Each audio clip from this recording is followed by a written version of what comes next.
I know I'm perverted, but I saw this little birdie sitting there. He's just got off of her.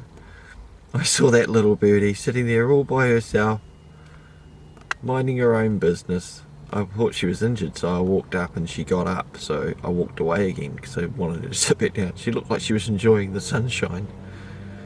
But that dirty little male just jumped on top. Isn't nature wonderful?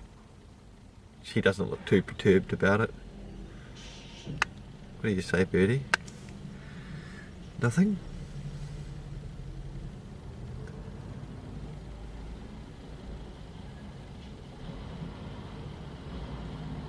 Hmm?